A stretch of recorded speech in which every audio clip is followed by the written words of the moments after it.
Tulungan niyo ako. Gawain ng nanay.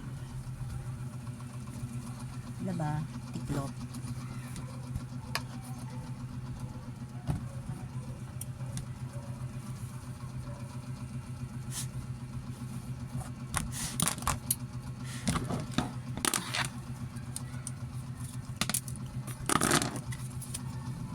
Nakakapagod maging nanay, no? Pero masaya. Tsaka masarap sa paramdam kapag ka natapos mo lahat ng gawain mo.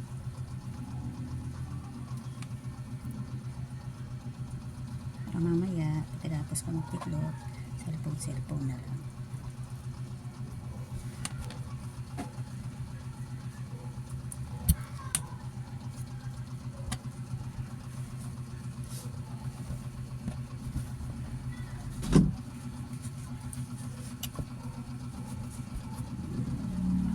Kukwento ko sa inyo.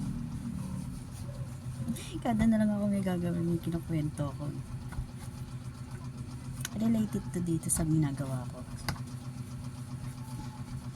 May nagtanong sa akin.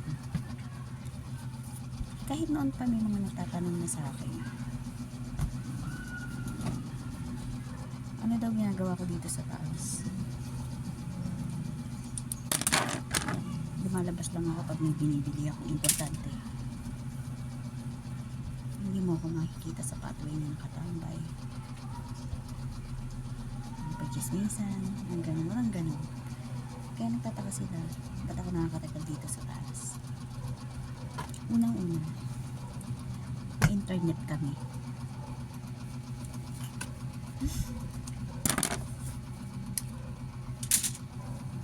Diba? Hindi nakaka-board lalo pag may internet. Bukod doon, meron akong speaker, sound trip, tsaka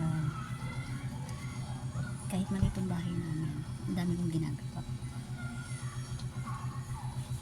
Kung maubusan man ako ng gagawin, naghahanap pa rin ako ng gagawin. Ililipat ko yung ibang gamit. Palipat-lipat lang, para lang malibang ako. Kasi naman yung magsayang ka ng oras sa labas, sa pathway, tatambay ka, upo, maghapon. Okay na nga lang ginagawa ko, diba? Pero para sa iba, parang wala kang ginagawa. Hindi naman nila ako nakikita dito sa taas. At hindi ko rin makailangan paliwanag kung ano yung mga ginagawa ko. Hindi ko kailangan isa-isahin mo. Eto, yung nagtanong sa akin. Ayun nga, sinagot ko sa kanya, ba't nakikita niyo ba ako sa labas? Ay, sa taas? Kailangan ko ba ipaliwanag sa inyo lahat?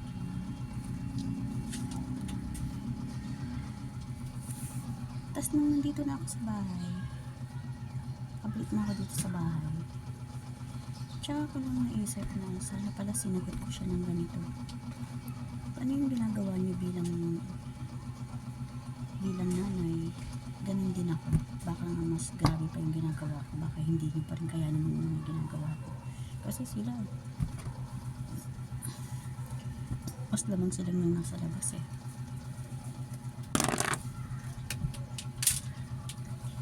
Grabe na pati yung hindi mo paglabas issue sa kanila. Only in the Philippines. Kailangan ba katulad niyo ako? Magkakaiba kasi tayo eh. Huwag mong i-apply sa akin yung ginagawa niyo. Tsaka, ano bang pakialam mo? Diba? Kasi hindi naman kayo ang nagpapakain sa akin. Hindi rin ako nangihingi ng pagkain sa inyo. Kumbaga wala kayong ambag sa buhay ko. Kaya wala kayong pakialam. Nakakainis lang kasi big deal sa kanila yung hindi ko paglabas. Tsaka, porke ba nandito ka lang sa taas, wala ka nang ginagawa, hayahayang buhay mo. Hindi ah.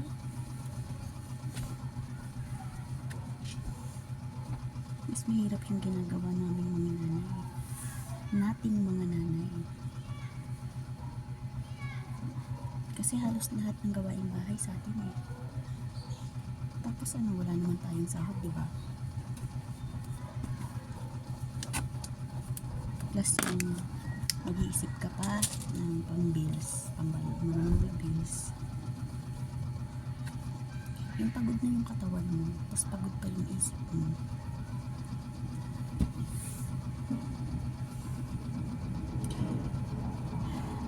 Hindi nila yun alam. At hindi ko rin kailangan yung ikwento pa. May kanya-kanya tayong buhay, may kanya-kanya tayong problema. Kaya sana, kung tatanungin mo lang sa akin, isip-isip muna kayo. Tsaka, wala nang pakialaman yan. Kasi, magkakaiba nga tayo, diba? Paulit-ulit. May kanya-kanya tayong buhay, may kanya-kanya tayong problema.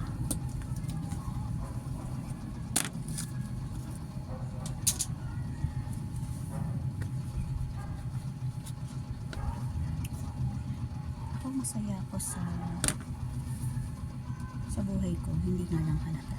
Kasi hindi naman ako yung tipo ng tao na nagpapanggap na tatawa ka ng malakas, hahalaka ka ng malakas, masabi lang ng mga kapitbahay mo na masaya ka, wala kang problema. Hindi. Ang tunay na saya nandito, nasa puso. Kapag masaya yung puso mo, kapag wala kang iniisip na yun ang importante doon. Masaya yung puso mo, hindi mo kailangan magpanggap, hindi mo kailangan iparinig sa mga kapitbahay mo, sa mga tao na masaya ka, matawa ka, mahalakak ka. Ang toxic nyo, magpakatotoo kayo.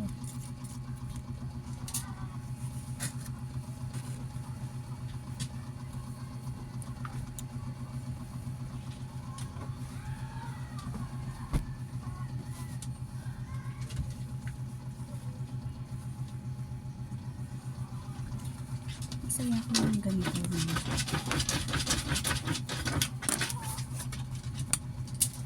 Tapos ko lahat ng gamit ko.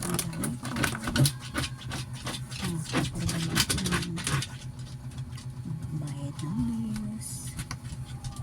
Kasi kapag mag-isa ka, diba, nakakapag-isip ka ng tama. Nakakapag-isip ka ng paraan kung paano mo masasolve yung mga problema mo. Yan bang mga nagtatanong sa'yo kung bakit hindi kayo malabas ng bahay? Makakatulong? Hindi. Hindi naman mga nakakatulong. Puro chismis pa lang. Pag-uusapan ka pa. Mariusep 2026 na magbago na kayo.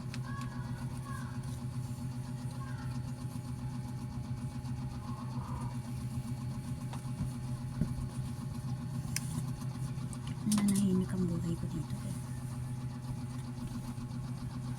Tapos bihira lang akong lumabas. May magtatanong pa sa akin ng gano'n. Yung mas matanda sa'yo, tapos masasagot mo, syempre nakakaano din. Ang kaso, pangit ng tanong. Tsaka paulit-ulit yung mga tanong.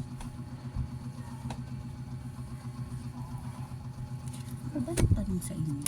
Bakit kayo lagi ng sapato eh? Ano pinag-uusapan nyo? Ano pinag-chismisan nyo? Ilan na nasira nyo yung buhay? O diba hindi naman ako magtatanong ng gano'n? Tapos ako pakikialaman nyo pati hindi ko paglabas. Wala kasi kayong internet. Joke. Hindi kasi ako marami akong limangan dito sa bahay. Marami akong pwedeng gawin at marami akong pwedeng magawa.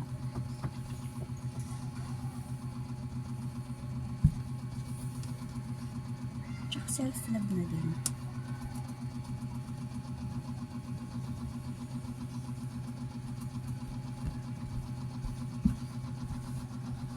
Kaysa yung iba nga dyan. Diba? Kahit may mga edad na, may tropa pa rin. Inom dito, inom doon, yosi dito, yosi doon. May bisyo. Kaya ako, wala akong bisyo. Ano, may islat? Oo, may islat ako. Ibangan ko din yun. Pero vice ako. Pag nanalo ko, tama na. Disol. Ipambayad na ng bills. natalo ako ng 50 o 100, eh tama na, malaki na yun sa akin.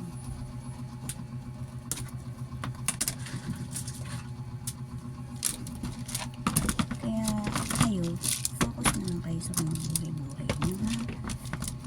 Huwag mo na akong pakailangan. Huwag mo akong issue, ha? Okay? Kasi ulit-ulit, kasi nga may kanya-kanya tayong buhay at may kanya-kanya tayong problema. Mind your own, okay?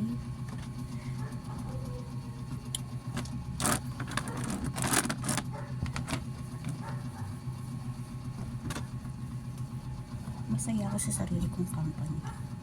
Hindi ko kailangan ng maraming kausap.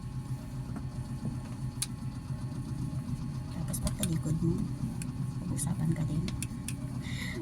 Huwag na. Okay na ako mag-isa. Ito medyo basa pa pala itong dalawa. Ito sasampay ko siya. Ito yung natiklop ko na. Lalagay ko na lang siya sa cabinet. Diba? Hindi ko natapos, hindi ko namamalayan. Dahil lang yun sa story time. Masarap pala yun yung ginagawa ka tapos na magkakwento ka. Hindi mo namamalayan na tapos ko na.